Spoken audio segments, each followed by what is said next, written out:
अक्का महादेवी का यह 8th चैप्टर है, जिसके कि क्वेश्चन आंसर आपके सामने प्रस्तुत हैं, क्लास 11th हिंदी। तो सबसे पहला जो क्वेश्चन है कि लक्ष्य प्राप्ति में इंद्रियां बाधक होती हैं। अगर किसी को लक्ष्य या उद्देश्य की प्राप्ति करनी हो तो अक्का महादेवी जी हैं, ये कहती हैं कि हमारी जो इंद्रियां होती हैं, आँख, कान, नाक, जीभ, मुँह, त्वचा, ये जो इंद्रियां होती हैं ये सभी बाधित होती हैं, बाधा देती हैं लक्ष्य की प्राप्ति में। तो आंसर है कि इंद्रियों का काम है अपने को तृप्त करना। इंद्रियों की तृप्ति के फेर में मानव जीवन भर भटकता रहता है। इंद्रियां मानव को वैसे वासनाओं के जाल में उलझाकर लक्ष्य पथ से भटकाती रहती हैं। ईश्वर प्राप्ति के मार्ग में तो इंद्रियां सबसे बड़ी बाधक होती हैं। साथ ही ये साधक को संसार की मोह माया में उलझा कर रखती हैं और ईश्वर भक्ति के मार्ग की ओर बढ़ने नहीं देती।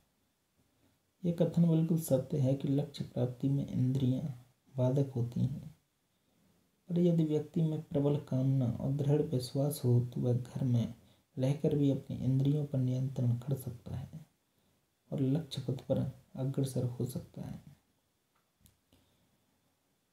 नेक्स्ट है उच्चराचर मत चूक अवसर।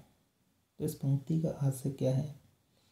क्या आंसर है कि इन पंक्तियों के माध्यम से कवयित्री ने समस्त संसार को ईश्वर भक्ति से न चूकने की प्रेरणा दी है। भारतीय दर्शन के अनुसार मानव जन्म बहुत कठिनाई से प्राप्त होता है। भक्ति द्वारा जन्म मरण के चक्र से छुटकारा प्राप्त किया जा सकता है। इसलिए कवयित्री इस अवसर का लाभ उठाने के लिए कहती हैं। कवयित्री के अनुसार हम सभी को इस जीवन का लाभ उठाते हुए शिव भक्ति में अपना जीवन समर्पित कर देना चाहिए। जीव यदि इंद्रियों के बस में रहेगा तो वह सांसारिक मोह माया में उलझा रहेगा और इस कारण ईश्वर प्राप्ति से चूक जाएगा।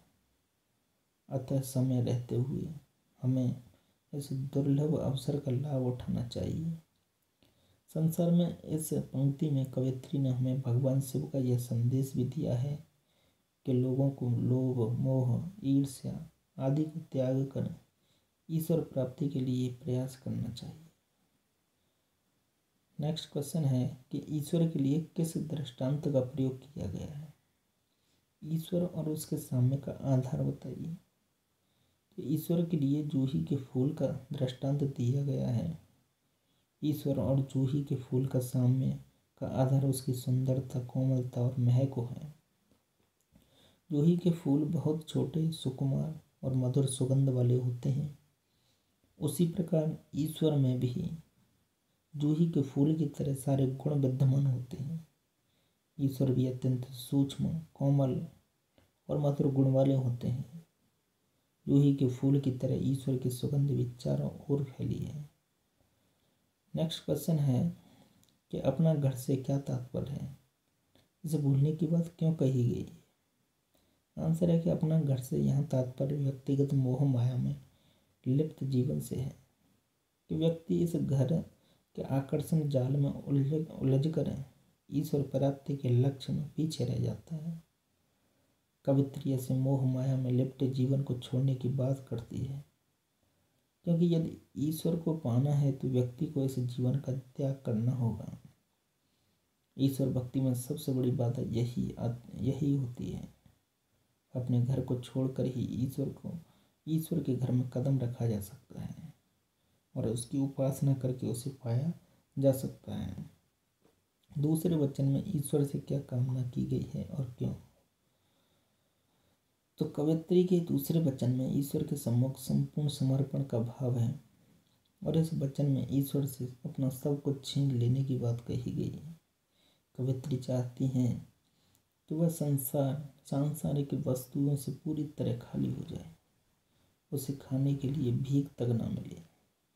ऐसी परिस्थितियां आने पर उसका अहंकार भाव नष्ट हो जाएगा, उसे वास्तविकता का ज्ञान हो जाएगा और वह प्रभु भक्ति में समर्पित हो जाएगी। क्या अक्क महादेवी को कन्नड़ की मीरा कहा जा सकता है?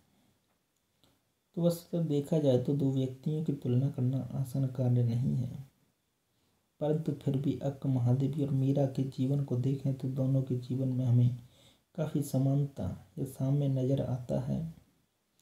मीरा और अक्का दोनों जो कवयित्री थीं, अक्का महादेवी, तो दोनों ही ने ही ईश्वर को अपना आराध्य माना था।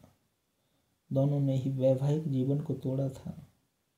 दोनों ने उस समय की प्रचलित सामाजिक मर्यादाओं को नहीं माना था और दोनों के वचनों और पदों के भाव आपस में मिलते जुलते हैं। दोनों ही सांसारिकता को तजकर प्रभु भक्ति में लीन होना चाहती थी और दोनों में केवल अंतर यही है कि मीरा की भक्ति कृष्ण के प्रति थी, जबकि अक्का महादेवी की भक्ति भगवान शिव के प्रति।